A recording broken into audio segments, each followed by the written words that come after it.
to Neutral by Hira and Rajab. South Asia का पहला AI podcast.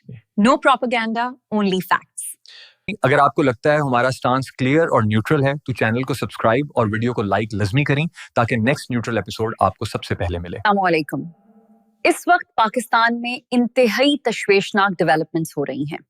सिर्फ 24 hours में पाकिस्तान की सिक्योरिटी फोर्सेस पर 3 बिग अटैक्स हुए. जी. बलोचिस्तान में FC के हेडक्वार्टर पे बिग अटैक हुआ है. क्या पाकिस्तान पर एक फुल स्केल प्रॉक्सी वॉर मुसल्लत कर दी गई है? और दूसरी तरफ इंडिया में एक ऐसा पॉलिटिकल अर्थक्वेक आया है जिसने न्यू दिल्ली को हिलाकर रख दिया है. इंडिया में एक बिग स्कैंडल सामने आया है पर बीजेपी के सीनियर तरीन लीडर का दावा है कि American intelligence agencies Indian prime minister को ब्लैकमेल कर रही हैं. आज हम इस वीडियो में एक्सपोज करेंगे कि कैसे फॉरेन बैक्ड ग्रुप्स मिलकर पाकिस्तान को डिस्टेबलाइज कर रहे हैं और इस पूरी गेम के पीछे असल चेहरा, और ये भी एनालाइज करेंगे कि क्यों मोदी को अब नरेंद्र सुरेंडर कहा जा रहा है.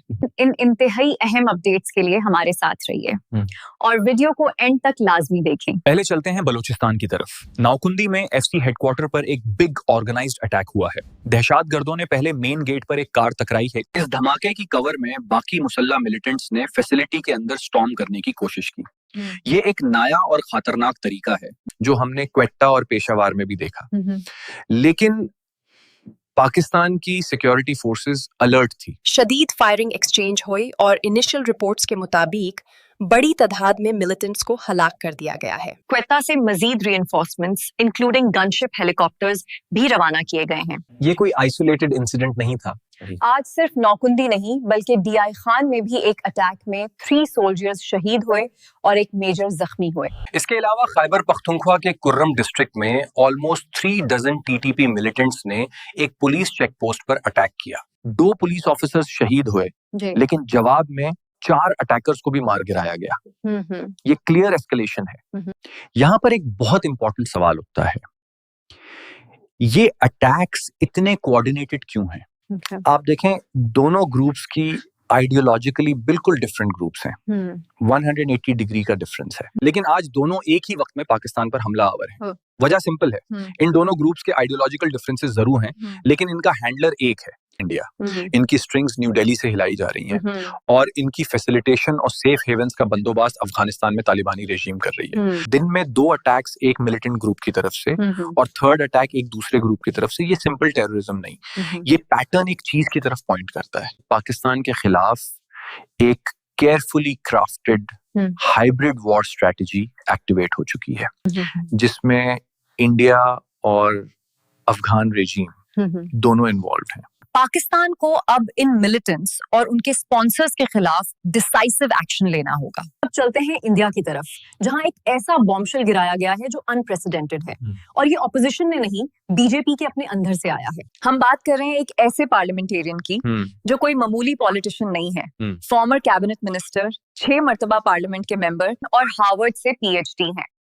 वो बीजेपी के एक्टिव मेंबर हैं और हिंदू नेशनलिस्ट आइडियोलॉजी रखते हैं. उन्होंने मोदी के खिलाफ इंतहाई संगीन एलिगेशंस लगाए हैं. उनका क्लेम है कि मोदी एक बदतरीन जिनसी स्कैंडल में इन्वॉल्व्ड हैं. उनके मुताबिक ही claims to be a brahmachari लेकिन हकीकत में उनके डिफरेंट पार्टनर्स के साथ रिलेशंस रहे हैं और उन्होंने स्पेसिफिक वर्ड्स यूज किए, विलिंग और अनविलिंग. और सबसे खतरनाक बात यह है कि स्वामी कहते हैं the US agencies have the photos to blackmail.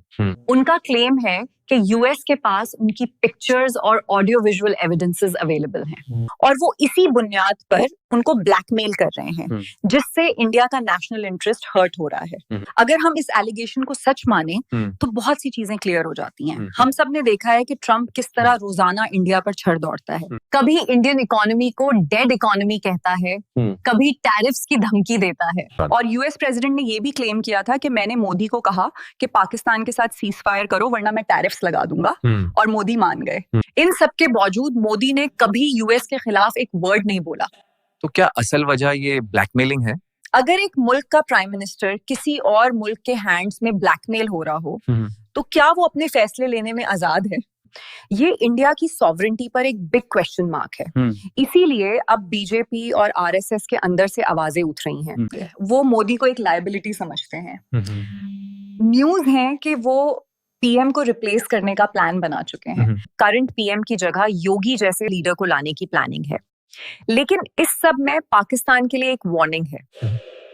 India attention divert करने के लिए पाकिस्तान के अगेंस्ट कोई फॉल्स फ्लैग ऑपरेशन या बॉर्डर पे कोई मिसएडवेंचर कर सकता है। आज हमने देखा कि पाकिस्तान एक बहुत मुश्किल सूरत हाल से गुजरा है, जहां डिफरेंट ग्रुप्स अटैक्स कर रहे हैं, जबकि Indian internal political crisis deep होता जा रहा है, जहां उनका अपना prime minister blackmailing allegations face कर रहा है। अगर आपको आज का एनालिसिस पसंद आया हो तो वीडियो को लाइक और शेयर जरूर करें और चैनल को सब्सक्राइब कर लें।